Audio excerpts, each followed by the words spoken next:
Okay, tell me if you hear any sound, Brandon. 1, 2, 3, 4, 5.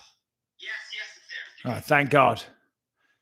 All right, ladies and gentlemen, how are we? How are we doing? So a couple of little technical difficulties there. That's why I need a producer. That's why I need Brantendo in my life.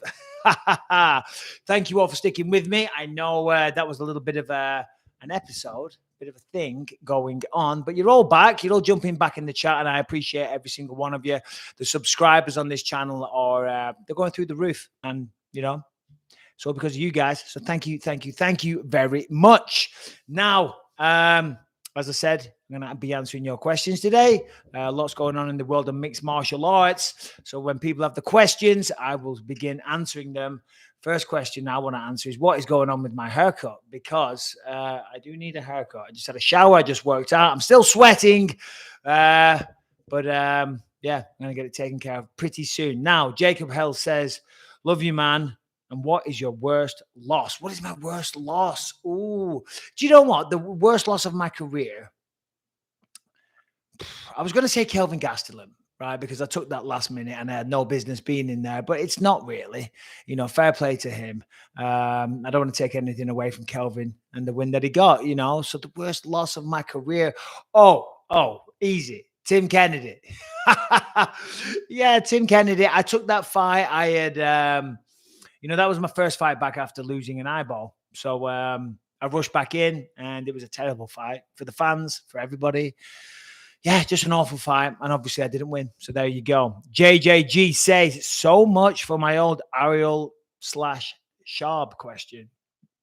What do you mean? So much? What do you mean so much? I don't get it.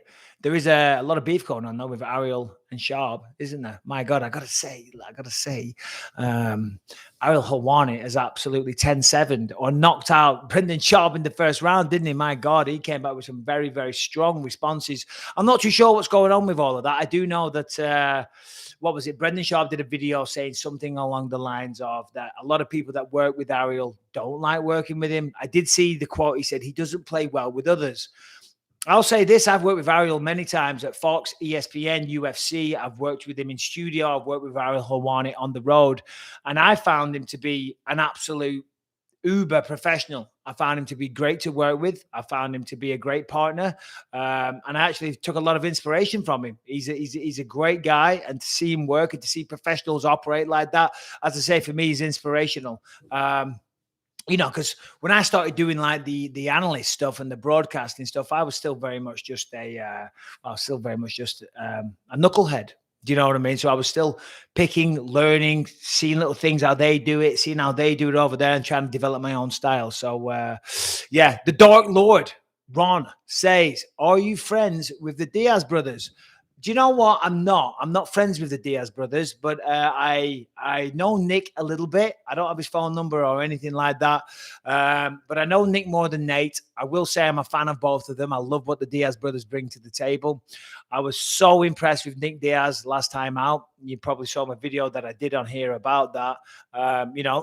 When he quit, and a lot of people were confused. They thought, why is Bisping saying he respects somebody for quitting? Well, he just knew at that moment in time, Nick Diaz, that he was done, and that actually takes a lot of balls to admit. And Nick Diaz, he's got nothing left to prove in this sport. He is who he is. Everyone knows his resume. Everyone knows he's the real deal.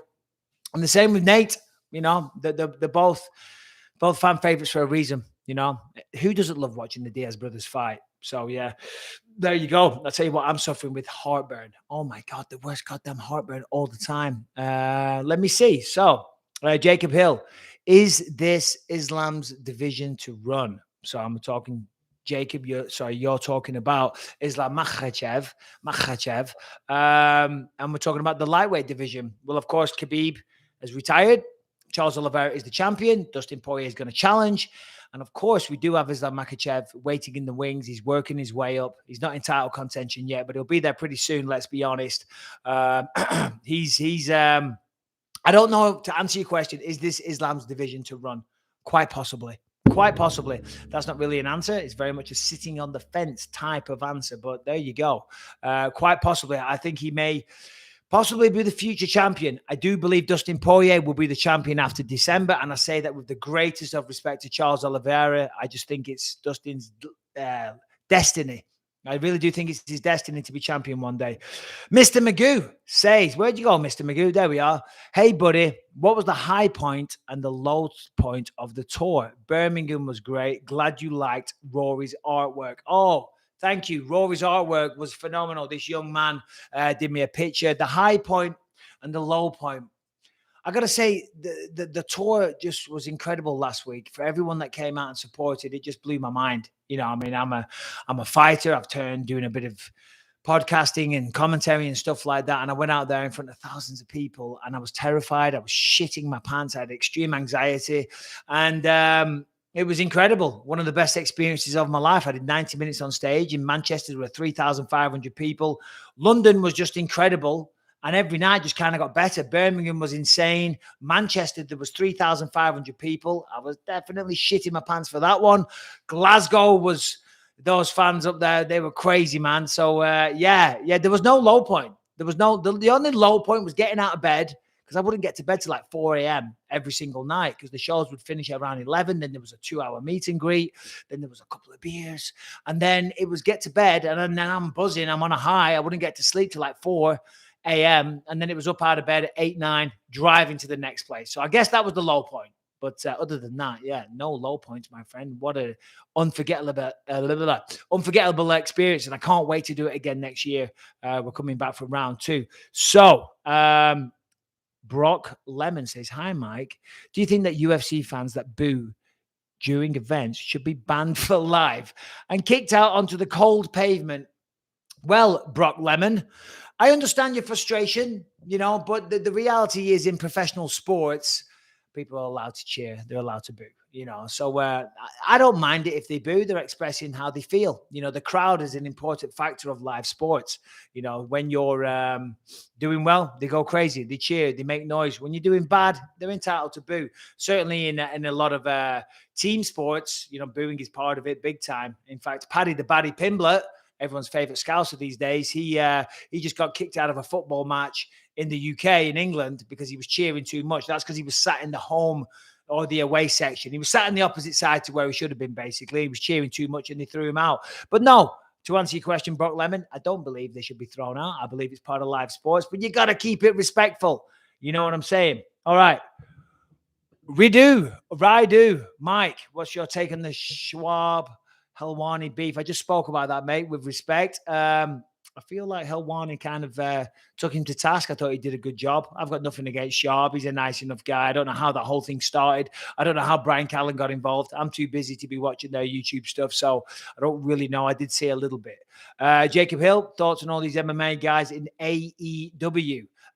It's great.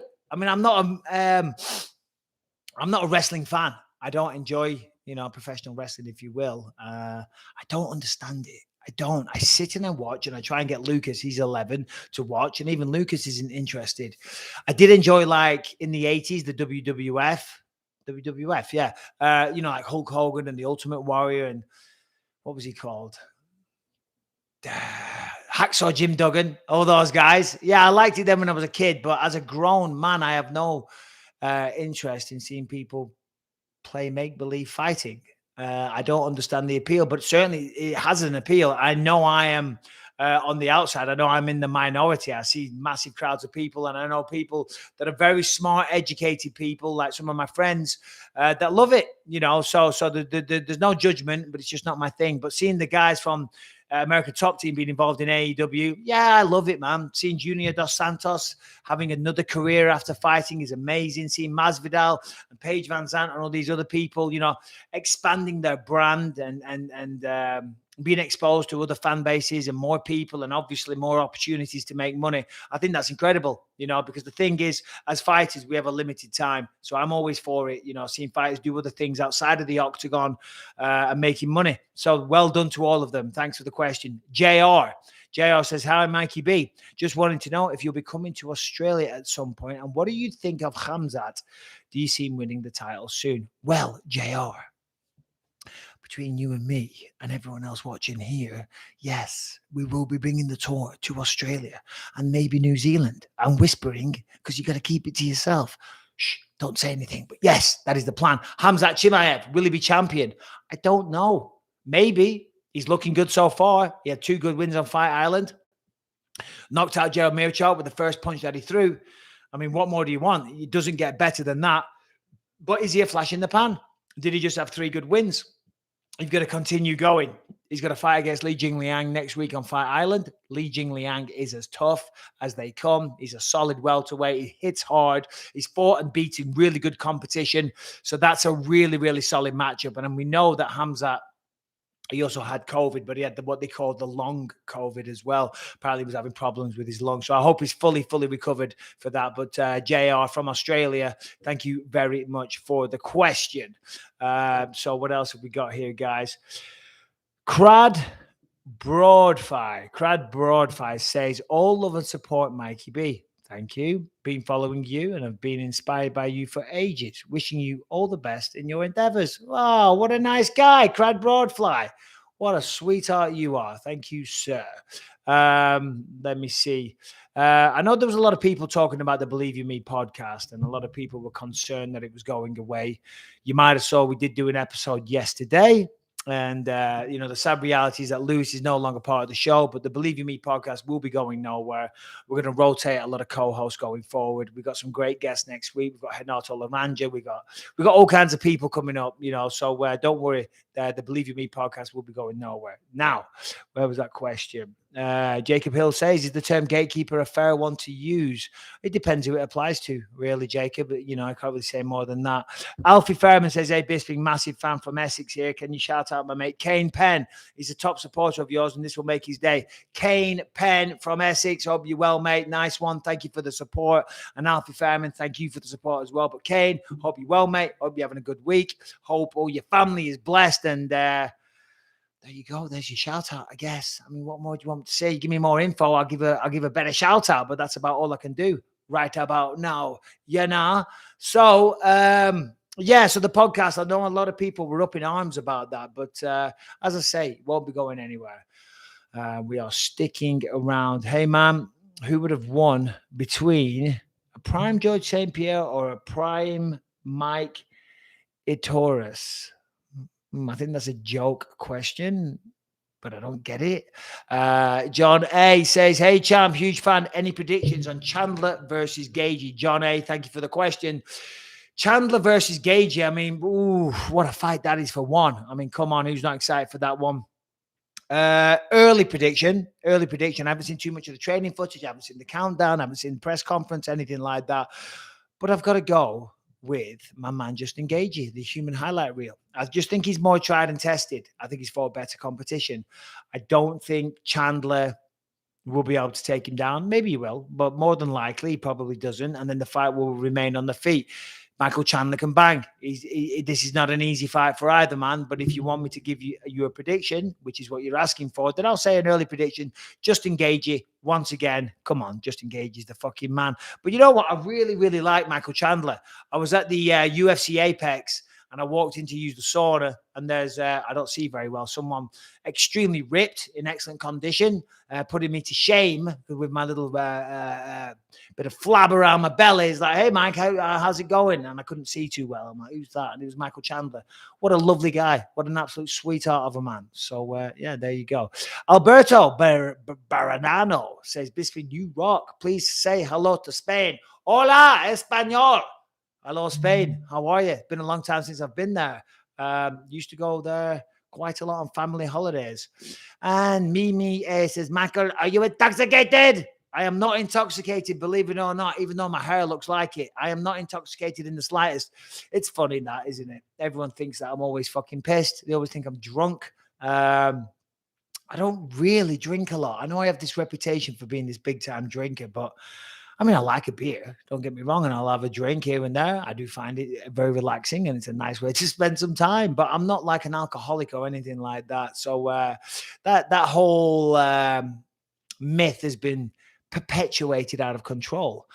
Still, Jordan H., what do you recommend for fighters who finish their career in their 30s and aren't able to become legendary commentators / YouTubers? Well, thank you, Jordan, for the compliment there, if I'm reading that correctly. Fighters in their 30s, yeah, it's tough. See, that is the thing about this sport, because being a fighter is, you've got to be all in. right? And you can't really have time for anything else. And that's why, because people always say to me, oh, what about Callum? Is he going to fight? What about your children? Do you want them to fight? And I always say, it's a scary path. I see fighters, they're so talented and they're so capable and they've got all the skills in the world, but they're sleeping in the car. They can't put it together and they're going absolutely broke. And by the end of their career, when they've never made the money, they go and they're doing, I don't know, they struggle in life. And I'll never forget. I remember Dana White, actually, when I first did The Ultimate Fighter, he gave us a story and said that he wanted to be a fighter, he wanted to be a boxer, but that scared him. And he's absolutely right, and I understood that, and it meant a lot to me at the time, because you do see so many fighters that were good, but for whatever reason they never got the chance, right? The pieces of the puzzle never fell into place. We all need a little bit of good luck along the way as well. God knows I had a little bit of good luck as well, lucky timing and things like that. So yeah, I mean, it's hard. Being a fighter is a hard path. There's no easy answer to that, my friend. Jacob Chester says or asks, a lot of professional athletes can play other sports and also be great. Do you consider yourself one of those athletes, and do you pick up new sports fast? Well, Jacob, I am literally terrible at every other sport on the planet. I mean, rugby. I was good at rugby. Football, soccer, as we call it in England. Football, you guys call it soccer. I don't know if you're English or whatever. Looks like you're Canadian. But yeah, I wasn't good at that. I mean, I was all right. I wasn't really a sportsman, though. Just fighting, to be honest, as bad as that is, I guess that's the only thing I was good at. It's the only thing I really cared about. I never really bothered with sports too much. I just wasn't that guy. Do you know what I mean? It was all martial arts. It was all fighting. And to be honest, nothing else got a lock in. Even these days, I don't really watch team sports. I try. I would love to. I would love to follow. I mean, I'm a Manchester United fan, but I'm not. I don't really give a shit. American football, I try and get into it because I want to be one of the guys, and I couldn't really give a fuck. I sit there and I'm trying to pretend to myself that I'm enjoying this, but I'm not. I guess because I don't have a team that I follow out here, so I'm not emotionally invested. But yeah, I do love basketball, though. I don't love it. I enjoy it. Certainly when you watch it live, it's incredible. Redman, 790. Colby Usman 2 predicciones. Yeah, I mean, come on, what a fight that is for one. First fight was incredible. I find it hard to go against Kamaru Usman simply because he's just getting better and better every single time out. And then also, he's teamed up with Trevor Whitman. He's fighting better competition. He's been busier. He's finishing people now. So, yeah. There you go. There's my prediction. I do believe Kamaru Usman will beat him, but it wouldn't be beyond the realms of possibility for Colby Covington to get the job done. Excuse me, I've got terrible heartburn. Oh my God, drives me crazy. And if Colby does beat him, I would assume that they do a trilogy. The rubber match straight away. Pardon me. Mike, wondering if you're planning on doing a US tour of Tales from the Octagon. I do believe so. Yeah, I believe it'll be in the works. We still got a lot of things left to organize and plan and all the rest of it. And we're going back to the UK next year, and we're going to mainland Europe, Sweden, Finland, Copenhagen. We're going to Amsterdam, But yeah, no, I will do that. I will. If there's interest in people show interest, then of course, I'd love to. I was shitting my pants, but it was such an amazing experience. So I will do it again. Greg Love says, surprised to hear that you were born in Cyprus. Do you visit our beautiful island? Lovely work with the podcast and this channel. Thank you, brother. Well, Greg, that is very, very kind of you, my friend. Yeah, I was born in Cyprus on a British army base. My dad was serving in the army. He was a sniper. And yeah, I was born there whilst he was serving. So yeah, so I was born in Cyprus, but it was British soil. And the sad reality is, Greg, I've never been back. I've always wanted to. Of course, I was born there, so I do want to go check it out. And I will do that. It's on the list. But just my life has never taken me there. When I was younger, I never had the money to go. I was always broke. I couldn't afford that. And then now I just don't have the time. But I will do it. Obviously, I was born there. I want to go check it out. Toe 2 says, why do some fighters have more heart than others? That's just one of those things you can't equate. You can't. It's an intangible. You cannot measure it. But I don't know. I always felt that I had a lot of heart and no quit in me. And I see some people that do quit, and I just don't understand it. But it's clearly some people just want it more than others. Because it's a mental thing. Everything's a mental thing. Like when you're running, I'm not picking on my son, but like my son Callum, I was getting him ready for a tournament recently, and we go for runs, right? And he'd be getting tired and he'd be slowing down. And I'd be like, son, come on, come on. He's like, I can't. I'm like, yes, you can. Yes, you can. You are choosing right now not you're choosing to slow down. You're choosing not to fight through the pain barrier. Everyone has that next level. Everyone has that next gear that they can go to, but they just choose not to because it's too painful. They can do it. They can keep going, but they choose not to because it hurts. They don't want to enjoy that pain. Their lungs are on fire. But if you just have the mental toughness, and of course you need the fitness. I'm not talking about somebody that's got serious asthma and whatnot, and they can just choose to do it. No, but if you're an athlete and you've been training, generally you've always got that extra little bit deep down there. If you dig deep, you can go for it. Anyway, that's me lecturing, I guess. Simon Mumby says, hi, Michael. Can you give a shout out to my girlfriend, Charlie Mellor? She is a massive fan of yours and squirrels randomly. And squirrels randomly. I don't know what that means. Massive fan of squirrels. Random fact. All right. Well, listen, Charlie Mellor. What is going on, Charlie Mellor? Simon Mumby wants me to give you a shout out. I hope you're well, Charlie. Enjoy those squirrels. I reckon like there's some joke about nuts in there or something, but whatever. I don't know. Dylan Mullis says, Mike, can you tell my wife, Ashley, to fell better and get back to jiu-jitsu? Fall better, I think you mean, and get back to jiu-jitsu. Big fan of your book and the podcast. Hope you do a US tour soon. Well, thank you, Dylan, and your wife, Ashley. Get back to jiu-jitsu. Learn how to do your break falls. Come on. You know, if there's any women out there watching this, and I feel like this is like a lot of men to women ratio, probably like 95% men. For a woman, and I always say this, the best art or the best form of self-defense to learn is Brazilian jiu-jitsu. You know, and I wish I could get my daughter and my wife to do it. They are not interested at all. But think about it, and this sounds kind of gross, but if a man is trying to sexually assault a woman, where do they want to be? They want to be in the guard between the legs, you know, and that's where jiu-jitsu, that's one of the best positions to be in. There's so many submissions from the guard. So if there's any women out there that are concerned for their safety, Brazilian jiu-jitsu really is, you cannot do any better than that. It's such an incredible art to learn, male or female. It's going to give you so much confidence. Like my son, Lucas, you know, he loves wrestling. He doesn't really enjoy the jiu-jitsu. You know, and I tell him every week, well, tough shit, buddy. While you live under this house, it's not a democracy. You're doing jiu-jitsu. And he's doing legit jiu-jitsu with like a world famous coach or professor or sensei. And when he's older, you're going to have confidence. He's not going to be a fighter. He's really not. But he's also going to be a black belt in jiu-jitsu. So no one's going to fuck with him. Anyway, what a good question now. Where'd it go? Don Official. Hi, Mikey. Love you, bro. Thank you, Don. I appreciate that, Don Official. Please greet my brother. He is a big fan of yours. His name is Shbetim Berisha. Much love from Albania. Well, Shbetim Berisha, much love right back to Albania. I appreciate that, my friend. Hope you're well. Yeah, so what else we got going on here, guys? So can I make your outro beat? Oh, Jalen Harris, you want to make an outro beat? 100%, buddy. Shoot me a DM on Instagram, not on Twitter. I don't fucking know. I don't want to give out my email address, but you want to make an outro beat? I'm launching a new podcast right about now. And yeah, of course you can. Let me see what else we got here.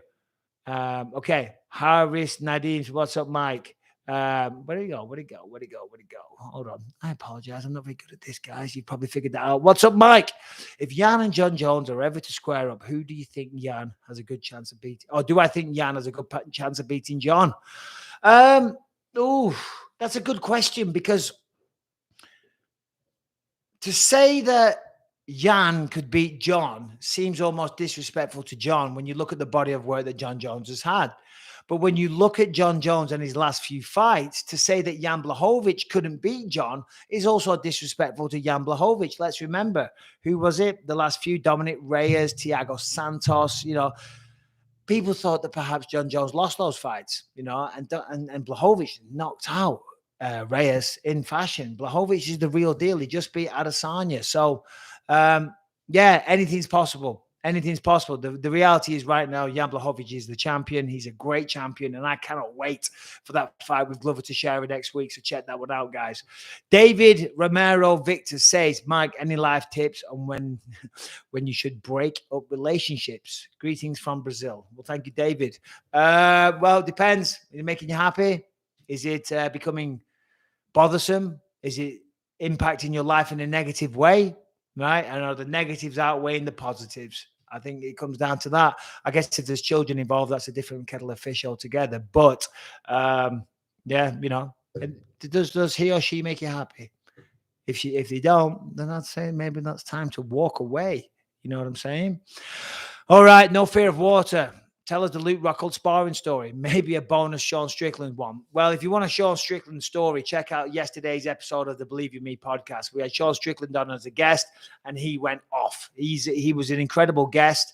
He's definitely a character. He's definitely got some inner demons, and he kind of went into that a little bit. He talked about some of his childhood and how his father would sit there and threaten his mother and said, if you ever think about leaving me, I'm going to cut you up. I'm going to murder you and bury you in the back garden and things. So Sean, that was very brave of Sean to go into so much detail. So the guy's definitely, he's got a few issues, but guess what? We all do. I have fucking issues. Most people that fight in the UFC or box professionally, they typically have issues. Let's be honest. Miguel Angel, Mike, it's my birthday. If you wish me a happy birthday, I'll beat up Vito Belfort. Miguel, happy birthday. Feliz Navidad. I know that's Merry Christmas, but I don't know what it is. But you sound like you might be Spanish or from Latino, maybe. So I tried. Anders Bajors says, what in your opinion is the big difference between Dagestani/Russian wrestling and the American wrestling in MMA? What do the Russians do different? Well, thank you, Anders, for the question. And I wish that I could answer, but there's many, many different styles. I am not an expert on wrestling. Like, for example, Callum, my son, he does folk style wrestling.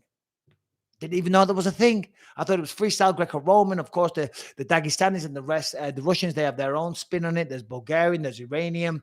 There's many, many, many different styles. I'm not an expert in that. I do know wrestling, but I don't have enough knowledge about it to differentiate the different styles and the different influences around the world, if I'm being brutally honest. So, but thank you for the question.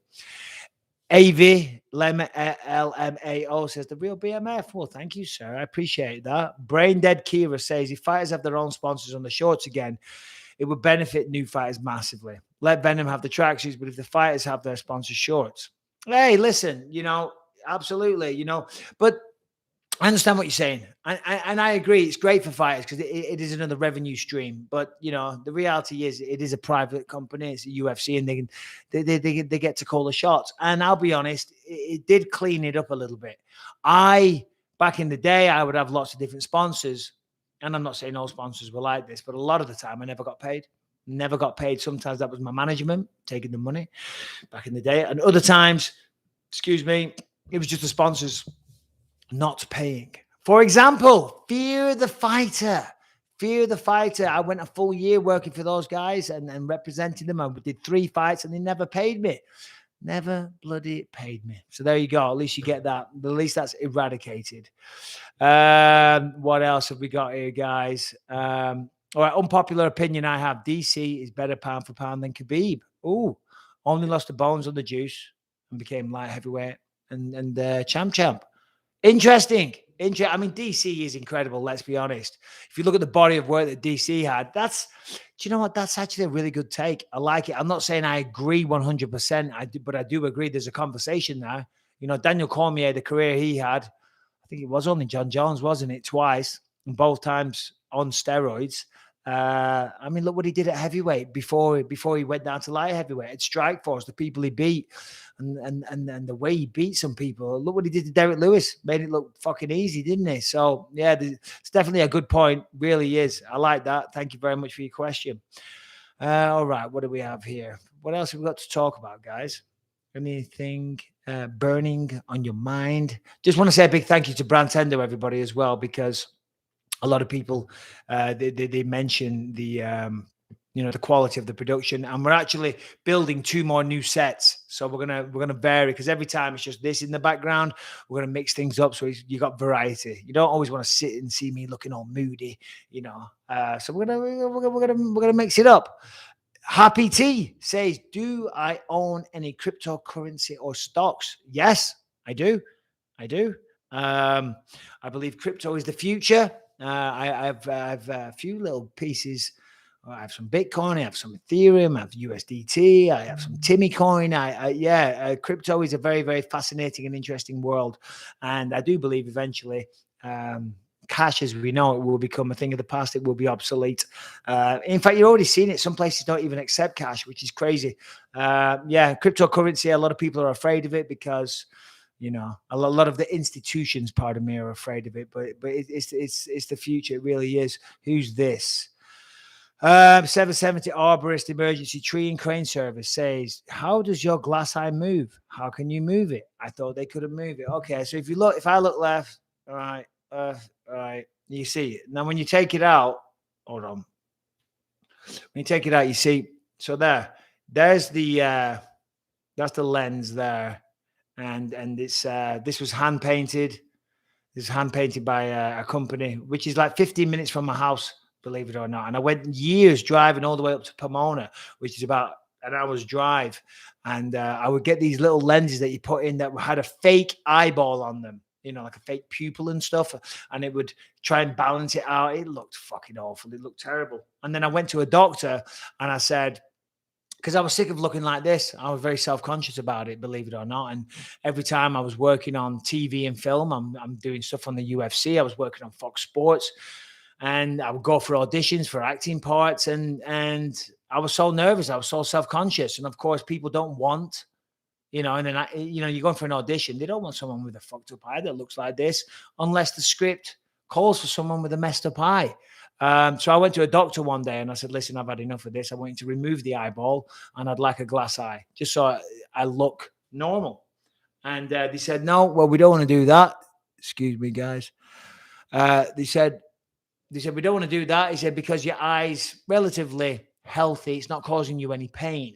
And if that's not happening, then we don't want to remove it. They said, but you can get these prosthetic lenses, which is what that is. And that sits on my eyeball, of course, and with the skin here and the skin there, it pushes it against the eyeball. So then when the eye moves left and right, the lens moves. However, I've had this one now for 3 years, and you're supposed to get a new one every year because my eyeball's shrinking. So if I look left and right, it doesn't move as much as the other one because my eyeball's shrinking. So I've got to stop being a cheap bastard, basically, and go buy a new one.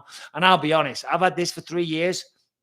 Not many things last for three years in my possession. So I'm very, very, very impressed with that. But $3,500 is what they cost. And I will go get another one soon.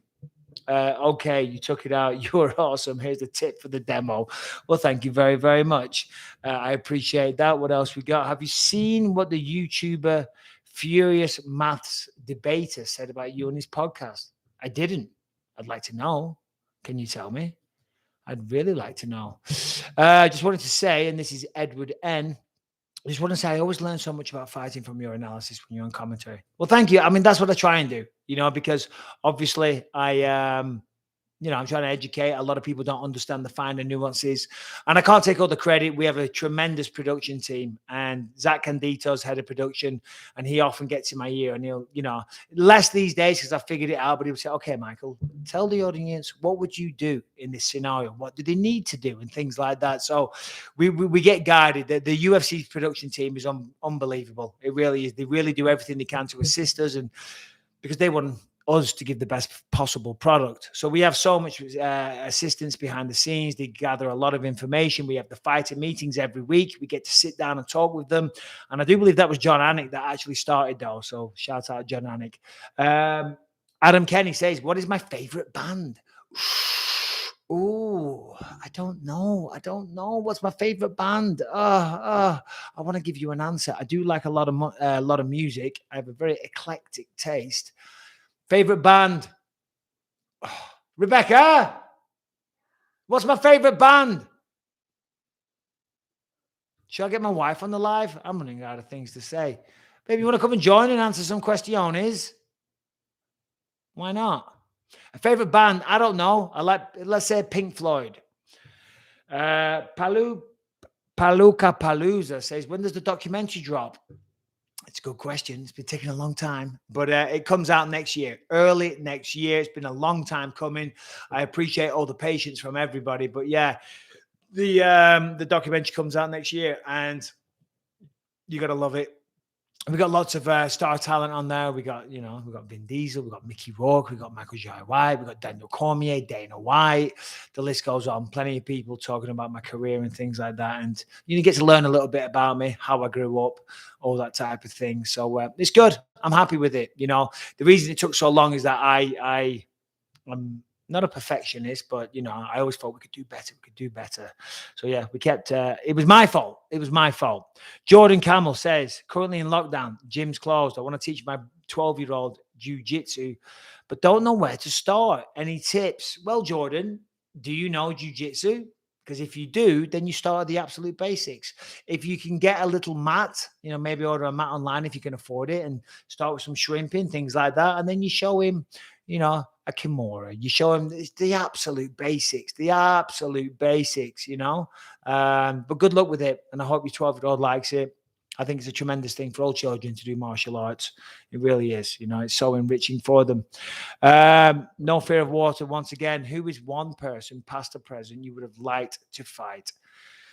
And what was it like fighting Vanderlei Silva? That was a great fight. Well, thank you, No Fear of Water. One person I always wanted to fight was Rich Franklin. Not because of beef or anything like that, or a dislike.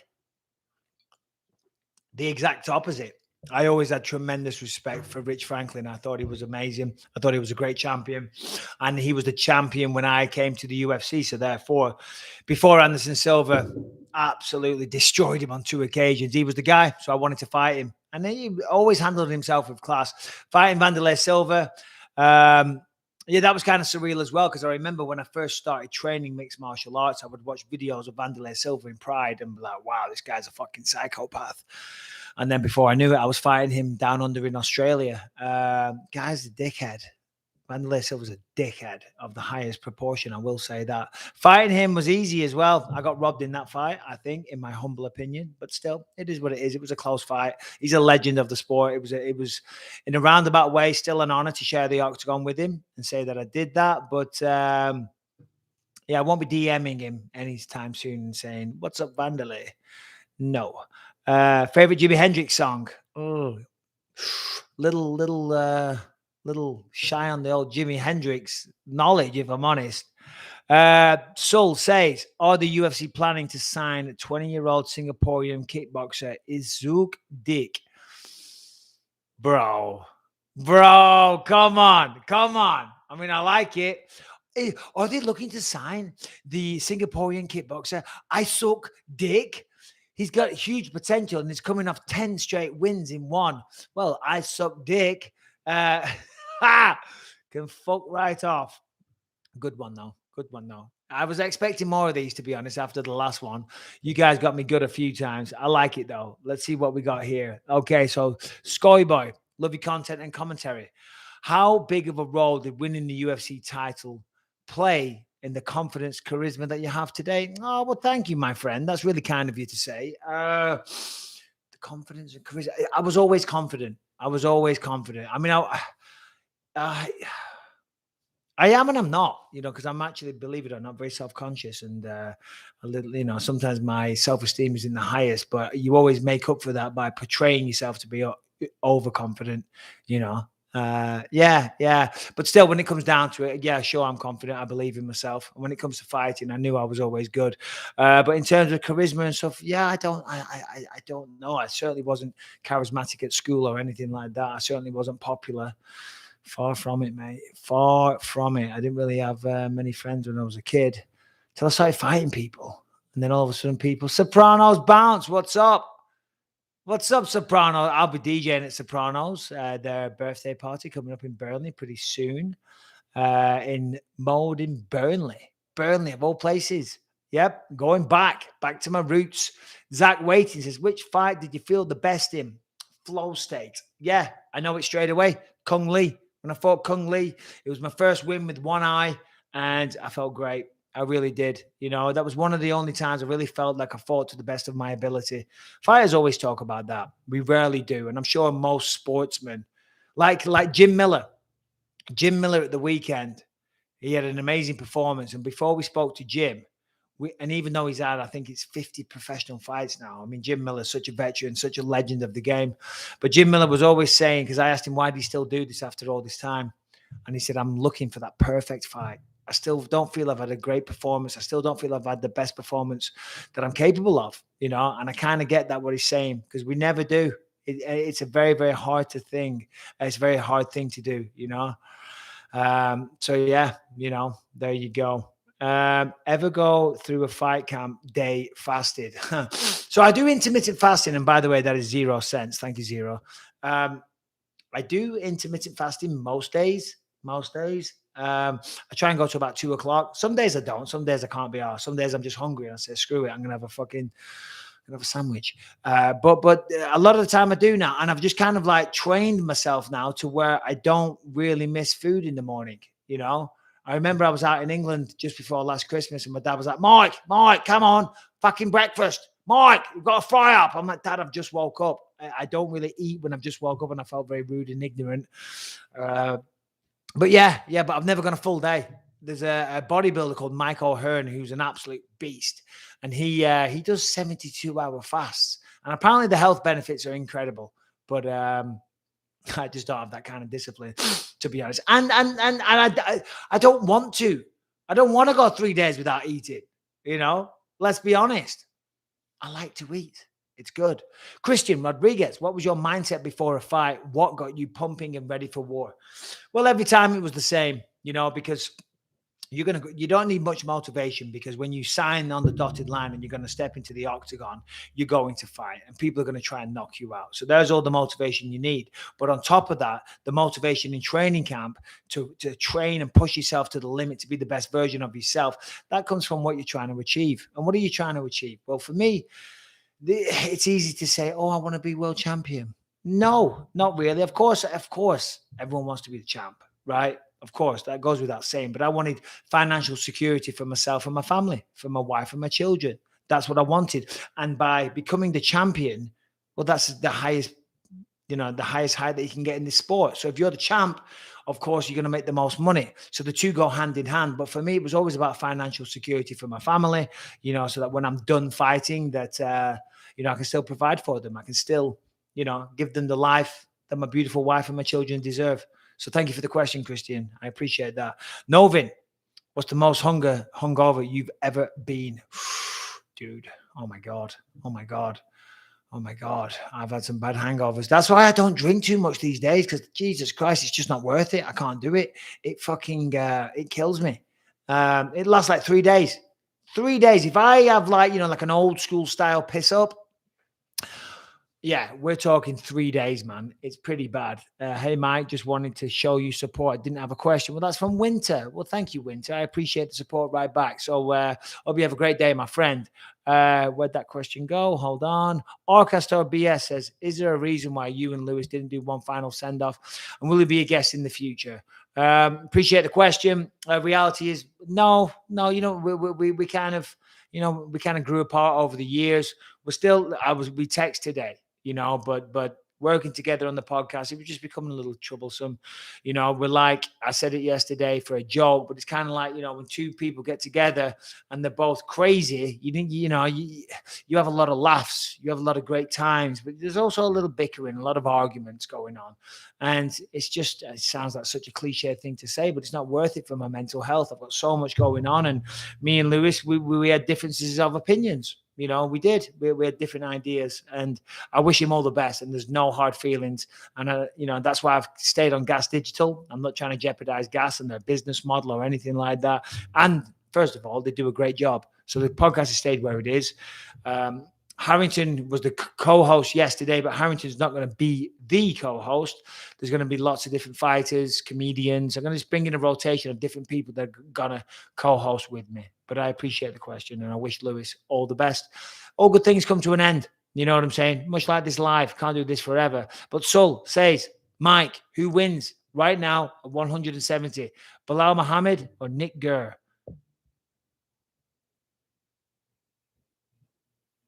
I don't know if I like that one. Who's this guy? Let's have a look at this. Alex says, how do you say that? Panagawa. Big fan, long time fan. I'm 27, 6 feet, and a thick 260. Ooh, big boy. Just started training MMA with no prior experience. Do you think I started too late to make it to the big time? And it's still a shot for me. Keep kicking ass. All right. Well, listen, Alex, I get asked this question a lot. And the reality of the situation is no, it's not too late. It is not too late at all. 26, certainly, if you as a heavyweight, you could have another 20 years. Look at Andre Arlovsky, for crying out loud, going strong. And he was doing it from an early age. So you've taken less wear and tear on your body. However, you are going to have to build a foundation. You're going to have to do the hard work. You're going to have to put the time in to learn all the technicalities of the different arts. But if you're willing to put the time in, I did traditional martial arts when I was a kid. And I did kickboxing as well when I was a teenager. But realistically, when I started training for mixed martial arts, number one, I'd never seen it, right? I just got told there was money to be earned. And secondly, a lot of the traditional martial arts that I did doesn't cross over. A lot of traditional martial arts don't work in a real combat environment. They just fucking don't. Traditional martial arts are a great thing for children and for people, and it gives a sense of community, and it's working out, and it's getting together, and it's discipline, respect, and you burn calories, and you learn some moves and things like that. But a lot of it, when it comes down to it, in a real situation, won't work. So the point I'm making is, and thank you for the question, is that 26 is not too late, because I had a lot of catching up to do as well. So good luck on your journey, my friend. Young Nasty, is Khamzat a problem for Kamaru and the division? Certainly appears so. Maybe. Let's see how he does against Li Jingliang next week. If he blitzes through Li Jingliang, and I think that's going to put the entire division on notice, and I think everyone's going to be really, really paying attention. And I think if he goes through Li Jingliang like he did the other people, he's on a fast track to a title anyway. I mean, what a rise that guy had. Unbelievable. All right, what else we got here? Thoughts on open scoring in MMA? That's from Tricky Ricky. Love it. I think they should do it. John Godfrey, if Deontay Wilder and Anthony Joshua fought each other, where'd it go? Fought each other. Deontay Wilder and Anthony Joshua, who would win? Oh, I don't know. I'm going to say Anthony Joshua, though. Of course, he's English. Gotta support the Brits. Gotta support my own people. But Joshua against Usyk didn't look too great, did he? But he's going to rebound. Look what he did against Ruiz. He's a great champion. He's a great fighter, and he's truly disciplined. So he'll make some tweaks, no doubt, and come back. And I don't know if he'll beat Usyk, though. I hope he does. But Usyk just looked incredible. Alexander Usyk looked amazing. That was incredible. Excuse me. All right, Luke Darren says, to be fair to Aljamain Sterling, he's at least a better champion than you were. No hate. Also, do you ever think you'll remove yourself from the Hall of Fame? Cheers, Luke. Why would I remove myself from the Hall of Fame? And where's your Hall of Fame trophy, Luke Darren? But thanks for the $5. What else we got here? John Godfrey. No, we did that one. Where did the count come from? All right, good question, Ryan Buckley.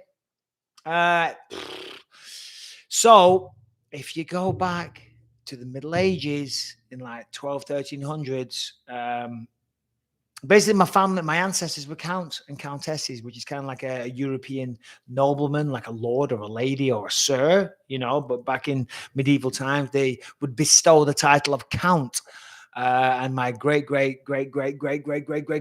grandfather had a role in a war, and he did a really good job. And because of his what he did, they gave him the title of count and a bunch of land. And my family, my ancestors, prior to World War II, were living a very, very great life in Poland. And there's a book about it called The History of the Bisping Family. And they were living in these huge mansions. And yeah, but then the Germans invaded, didn't they? And World War II happened. And the majority of my family got pinned up against a wall and shot dead by a firing range. My granddad made it out. He escaped. He made it to London. He had my father, right? And I was I was raised in a council house in Clitheroe. So, yeah, no royalty or silver spoon in my mouth.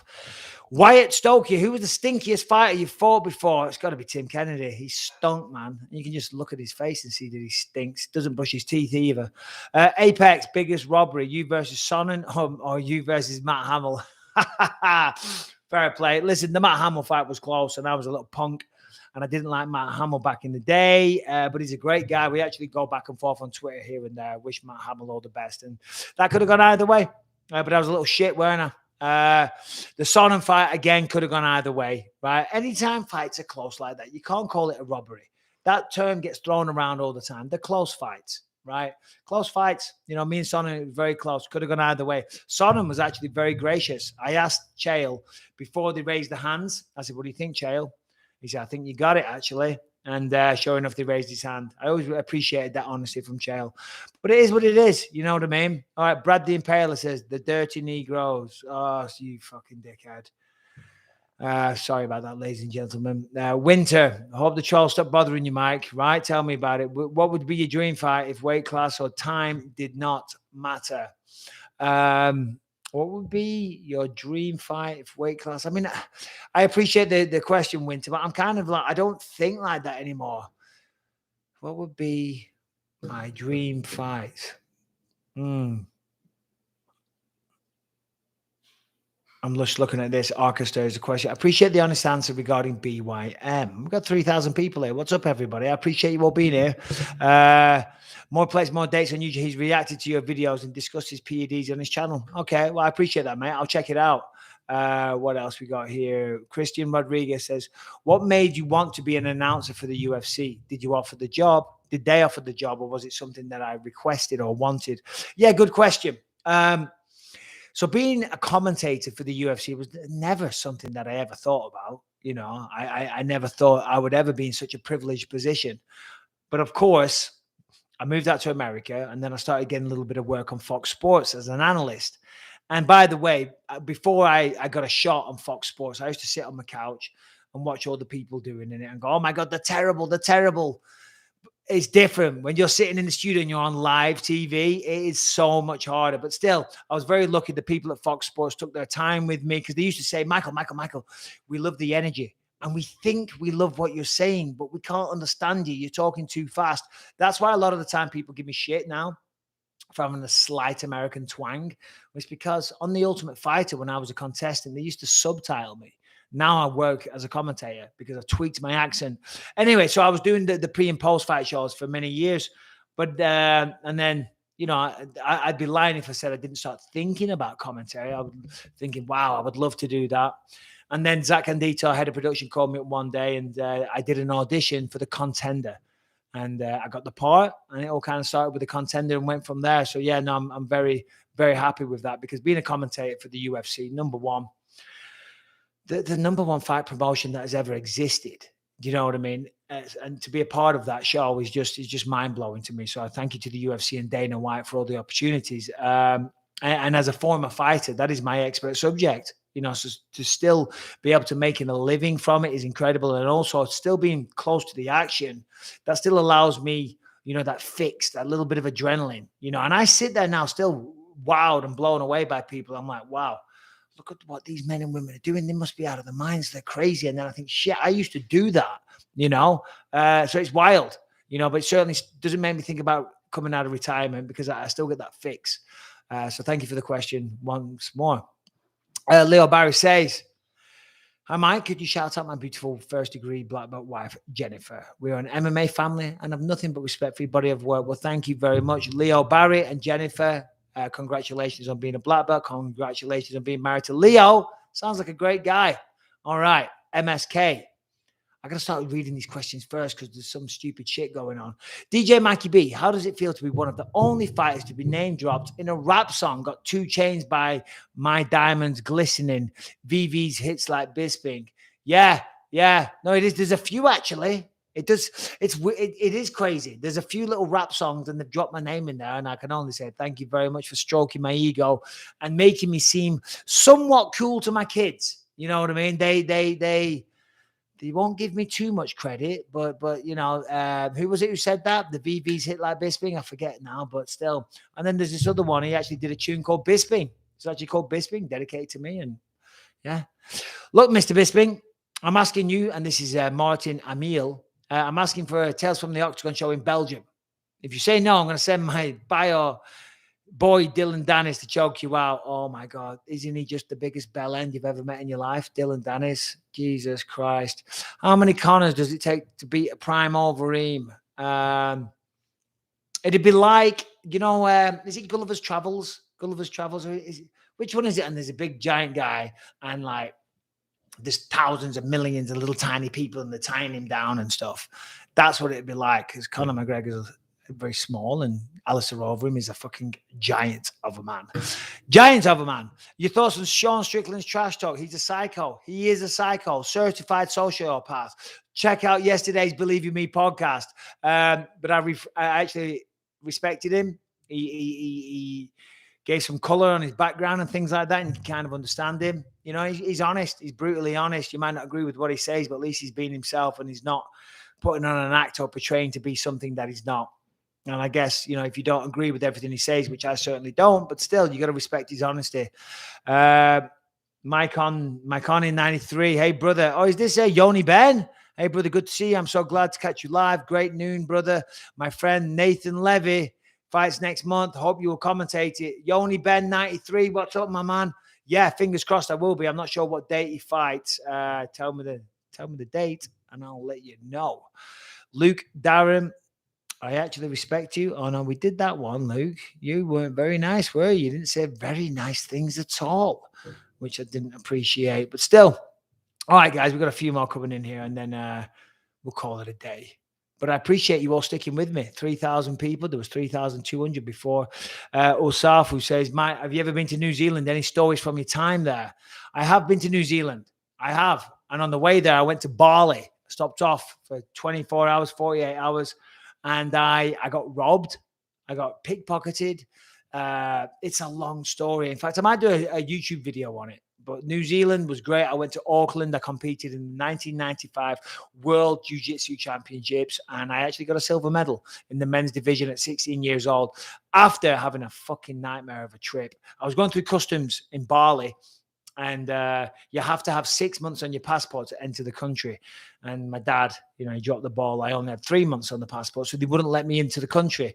I'm like, come on, I don't even want to come here. I'm trying to get to New Zealand.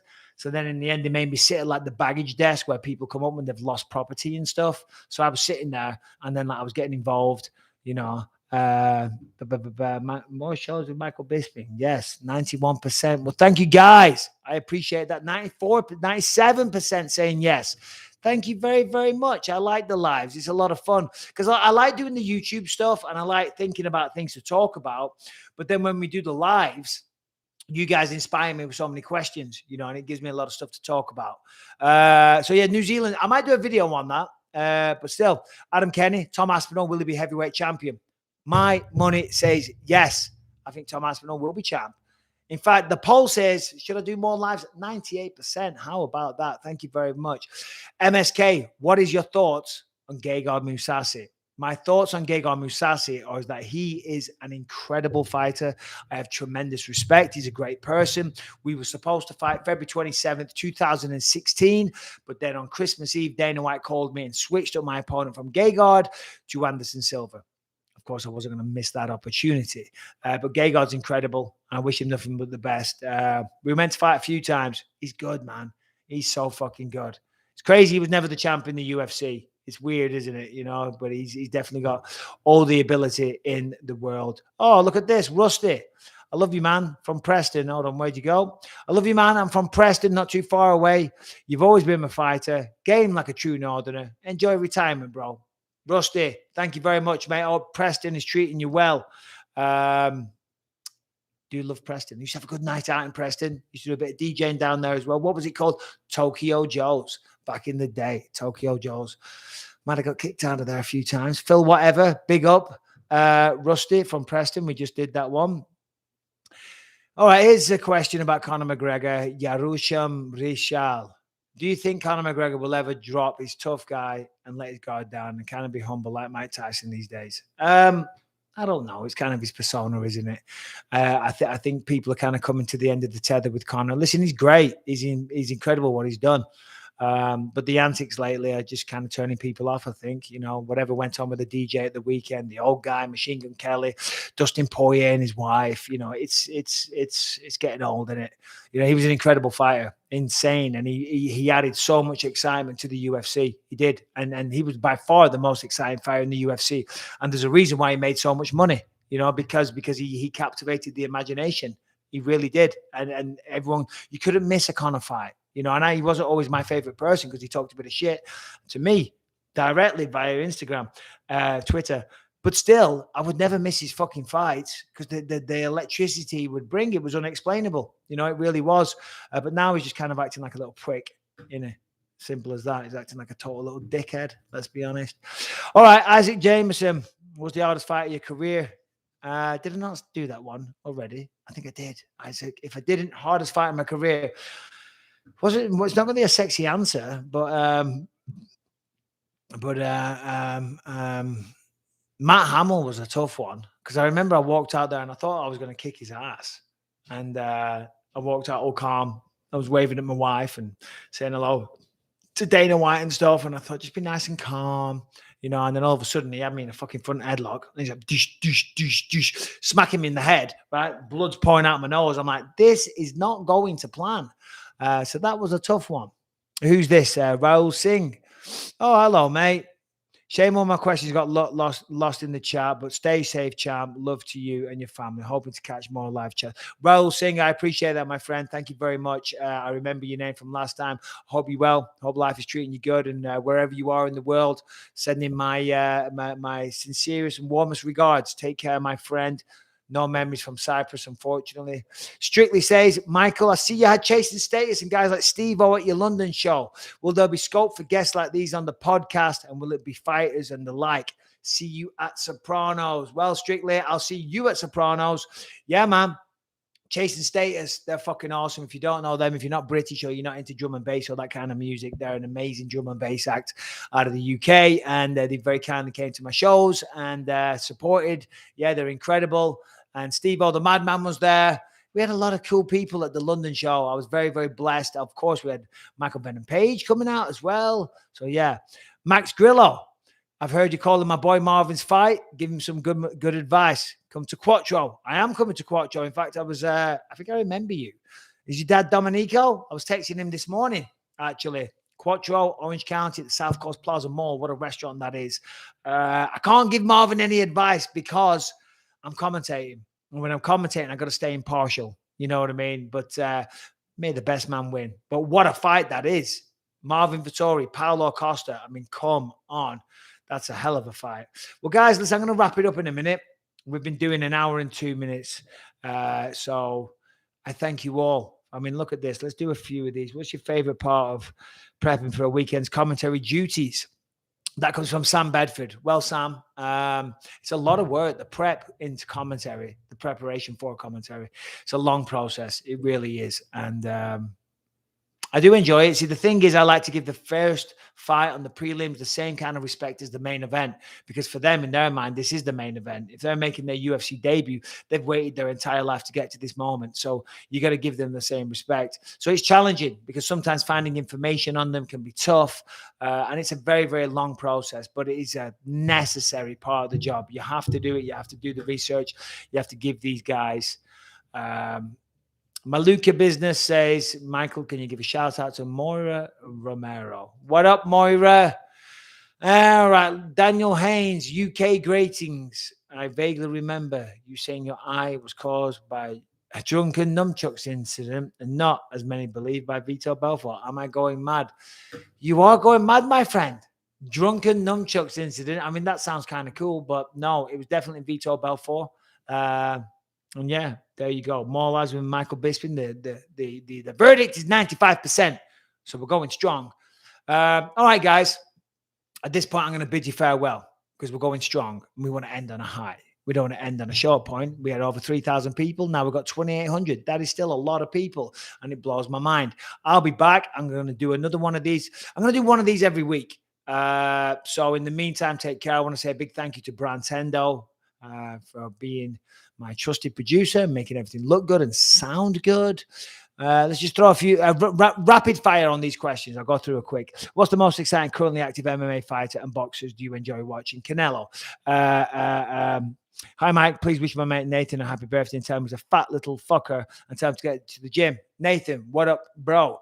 But get your fat ass to the gym. Let's go. What else we got? Colby or Usman? Usman. What do you think of Islam? I think he's incredible. I paid you to say my damn name by Socken27. Just said it, Socken27. I'll buy you a drink in Vegas at UFC 269. Ryan Reed. Okay, boom. Double vodka, lime, and soda. Lots of lime. Chris Slade. Cheers, Mikey. Plump Pimp. Is Tyson Fury better than Lennox Lewis? Great question. Don't know. I'm going to say maybe. Yeah, probably. I don't know. Hold on. What else we got here? Alex Brown, will your show be anywhere to view? Hopefully soon. We're going to record it on maybe the next round. Christian Rodriguez, UFC fight, Costa versus Vittori. I'm commentating, can't give you a prediction. Freeway Publisher, hey Mike, why you sell out Luis J. Gomez? I didn't. We got a couple more, then I'm going. Game versus Ngannou, who do you think wins, when and where? Paris. And does Whittaker get another title shot soon? Whittaker's fighting Adesanya, I think. That is the next fight. So he is getting a title fight. Cyril Gane versus Francis Ngannou has to happen. That this champ versus the interim champ. So there's no way that doesn't happen. And if I have anything to do with it, which I don't, I'm not Dana White. I don't call any shots. I have zero power and zero influence in it. But if I do, I would say Paris, France all day. It's got to be. Come on. The storyline writes itself. The bloody French. Well, he's Cameroonian, but he lived in France. Cyril's French. Oh, you know the rest. Okay, Mike, would you do a sit-down Q&A of Lucas and Dominic Cruz ask you the questions? Yes. I'm going to try and get Dominic on as a co-host, and believe you me as well. So there you go. Mumsy, why do you hate McGregor? Don't hate McGregor. Don't hate McGregor at all. Don't hate McGregor. I'm not a fan of seeing people fucking cracking people for no reason. Bit of a dick move, isn't it? And then last but not least, we got one here.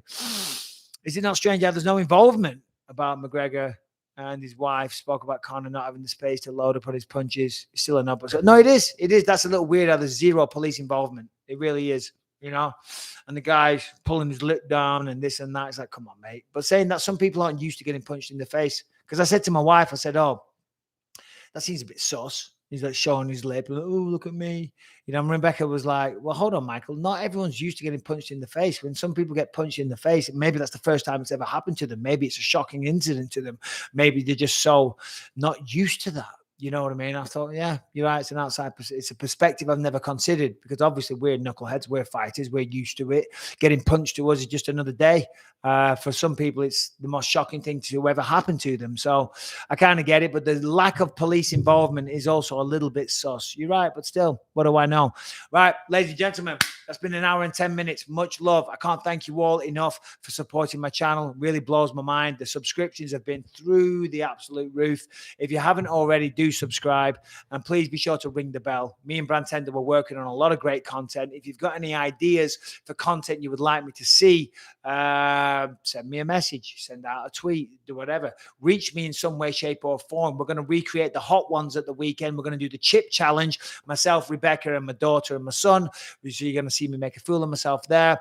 But we're trying to bridge away from only mixed martial arts. We're going to bring you some other styles of content. So shout out Brantendo, but mainly shout out to each and every single one of you for sticking with me through this live and for supporting my channel. Much love. Really do appreciate you. Enjoy the rest of your day. And right now it's time to click end stream. Adios. And boom.